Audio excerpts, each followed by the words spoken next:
السلام علیکم ویورز، آج آپ کے لیے لایا ہے ایک اور قصہ جو محمد بن قاسم کے فتح سندھ کرنے کی وجوہات آپ کے لیے پیش کرتے ہیں۔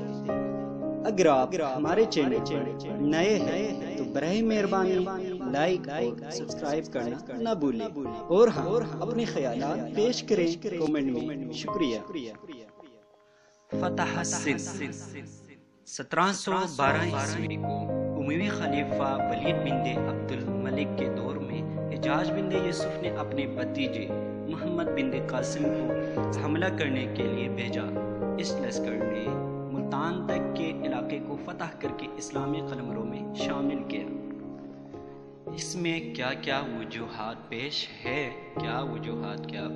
آئے ہیں، کیا مشکلات آئے، ہم آپ کو یہ بھی بتائیں گے۔ فتح مکران کے موقع پر تصادم۔ راجہ داہر حاکم سندھ نے مسلمانوں کے ساتھ خواہ مخواہ کی دشمنی شروع کر دی تھی۔ 22 ہجری میں مسلمان مجاہدین ایران فتح کرنے کے بعد مکران پر حملہ آور ہوئے تو سندھیوں نے ان کی بھرپور مخالفت کی۔ مسلمانوں نے سندھ اور مکران پر متحدہ لشکر کو شکست دی، لیکن اس وجہ سے مسلمانوں اور حکومت سندھ کے درمیان عناد کا بیج بو گیا۔ باغیوں کی پشت پناہی۔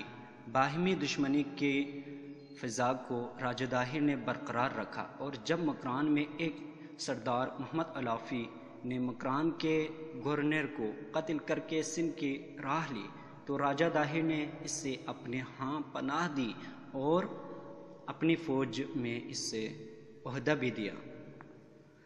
راجہ داہر کی ظالمانہ حکومت۔ راجہ داہر چونکہ متعصب ہندو اور برہمن زادہ تھا، اس لیے اس نے بدھ مت کے پیروکاروں پر بے پناہ مظالم ڈھائے اور بزور شمشیر ان کو مٹانے کی حکمت عملی اختیار کی۔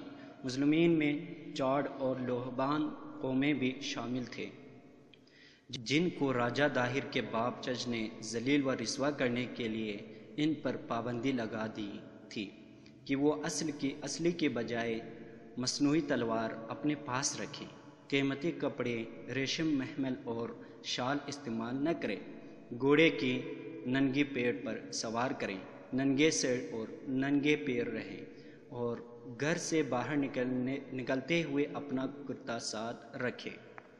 راجہ داہر نے بھی ان پابندیوں کو قائم رکھا۔ سندھ کے یہ مظلوم طبقے مسلمانوں سے مدد طلب تھے۔ ایران پر قبضے کی وجہ سے استحقاق۔ سندھ قدیم زمانے میں ساسانی حکومت کا حصہ رہا۔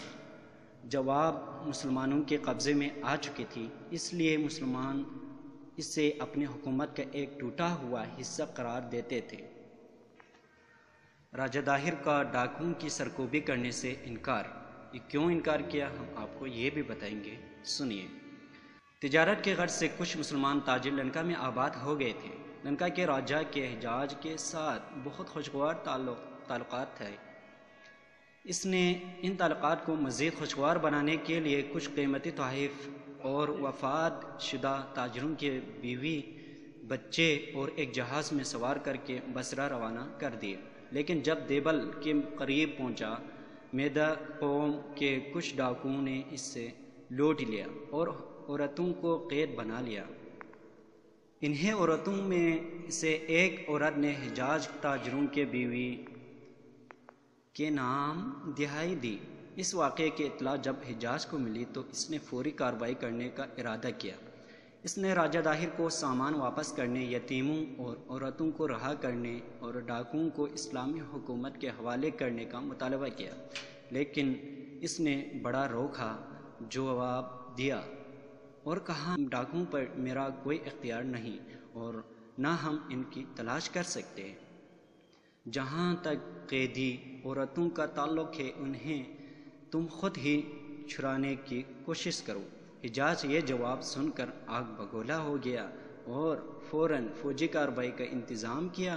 اس طرح راجہ کی ہٹ دھرمی نے عربوں کو سندھ پر حملہ آور ہونے پر مجبور کر دیا۔ مفروروں کا حوالہ نہ کیا جانا، اس میں کیا کیا واقعات آیا، عبداللہ اور بدیل کی مہمیات کے ناکامی کیا ہوئے، محمد بن قاسم کے اور کیا کیا فتوحات شامل ہے اس میں، یہ سارے ہم آپ کو اگلے ویڈیو میں بتائیں گے۔